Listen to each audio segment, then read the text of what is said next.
Hey friend, in this video, I'm talking about the biggest mistakes that every new watercolor artist makes in their journey with watercolor. So if you're brand new or you're newer in your watercolor journey and you are struggling with hard lines or you're just not seeing the results that you want to in your work, a lot of times your answers rely on these two things. One of the biggest mistakes that I see with all new watercolor artists is in choosing the wrong supplies. So supplies are a really overwhelming topic. When you're a new watercolor artist, you can go to the art supply store or looking online and just become overwhelmed with the amount of supplies that you need.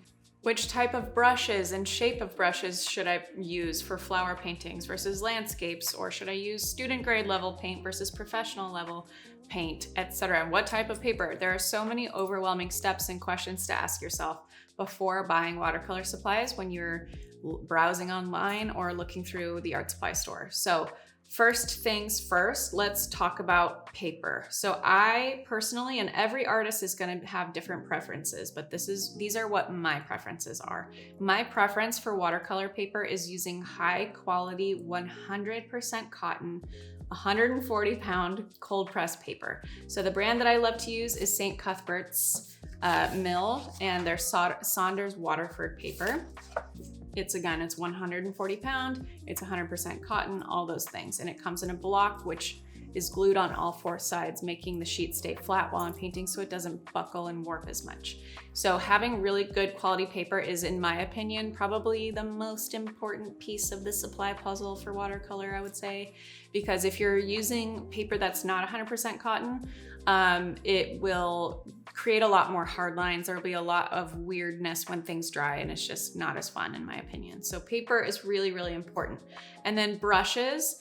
There's obviously going to be so many different brands, so many different shapes, and so many different hair types, synthetic versus natural, squirrel and goat, synthetic squirrel and goat, synthetic squirrel, synthetic Kolinsky sable, synthetic sable, natural Kolinsky sable, so many different things. It's very overwhelming.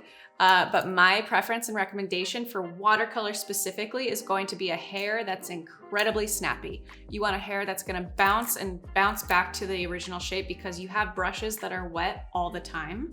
So you don't want the brush that you're using to just flop over like a wet mop necessarily.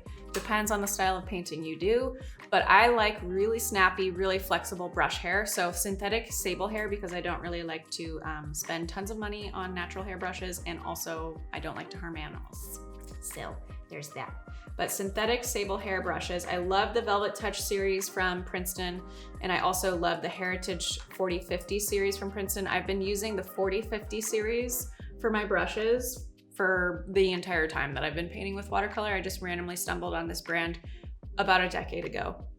And I also just recently created this filbert brush with them that I love using to paint my flowers with. It's called the Blooms brush. It's a size 12 filbert. So there's different types of shapes that will give you different types of results. And this is something that I go in depth on in my books, Everyday Watercolor books. We'll link to those. My ebook that's free, a 40-page ebook that goes into depth on brushes, paper, all the supplies and techniques, called The Complete Beginner's Guide to Watercolor, and then also my online courses, Everyday Watercolor Companion Course, and also The Art Within. So depending on what kind of journey you are on in your creative, in your watercolor exploration, those are a few different resources that will take you a lot more in depth on information on brushes and supplies and techniques.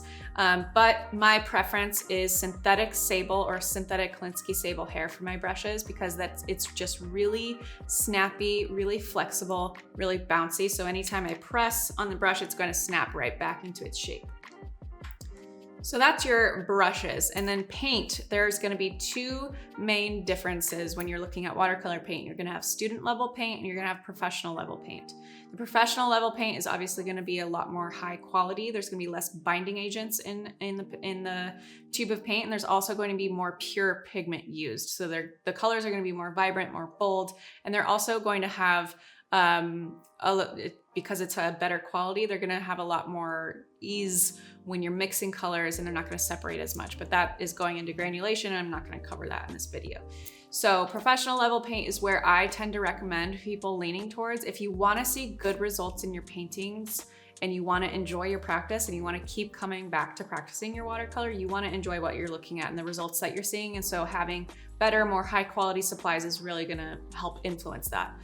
However, there's a lot of amazing watercolor artists out there that use student level paint. I'm not necessarily dogging on student level paint. If your budget doesn't allow for you to buy professional level paint, start with the student level, start exploring, start just practicing somewhere. You don't necessarily need to spend all the money on all the things. The areas that I would spend the money on is paper and brushes would be my top two. And then you can get away with having a limited palette of paints, like only 3 or 5 colors of professional levels. Or you can just start with all of them with the student level or all the ones that I recommend or whatever.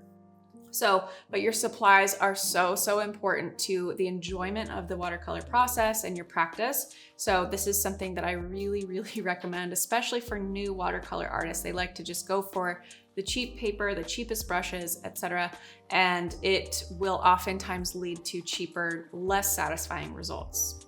And then another mistake that I see new watercolorists, or any level of watercolor artist actually, or any level of any artist, not just watercolor making, is they are not setting the scene. You want to have an environment that's inspiring, a clean workspace, not a cluttered workspace. You don't want a cluttered mind either. So you want to take some time to just get present into your practice. I know this sounds woo, but sometimes meditating for a few minutes before I start painting, or even journaling or whatever, to just get my mind clear so that I'm not just thinking and bouncing around in my mind. I cannot drop into flow state. I cannot be 100% present in whatever I'm painting or exploring with my paintbrush if I'm thinking about the dishes that I haven't done, or the school project that I need to help my son with, or whatever. You have to be 100% present in your practice if you are going to experience flow state, and flow state is where we create our best work as artists. And this is something that I help you achieve a lot more with a lot more in-depth lessons in my course, The Art Within, is flow state and helping you create your best work.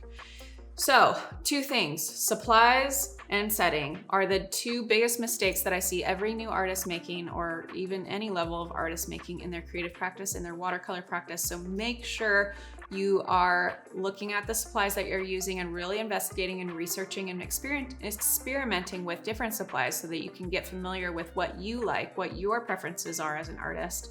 And then also making sure to set up the scene so that you can stay inspired and drop into flow state. So by avoiding these 2 really common mistakes with your watercolor journey, I promise you your paintings, your results are gonna drastically change if you really implement these 2 mistakes, or the opposite of what mistake is.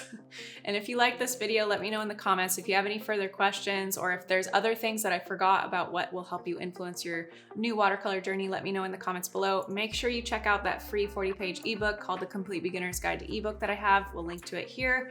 And also any and all of my courses, The Art Within and the Everyday Watercolor Companion course, are both amazing courses that are going to help you take your watercolor to the next level and help you develop your style in The Art Within. So check those out, and I'll see you in the next video.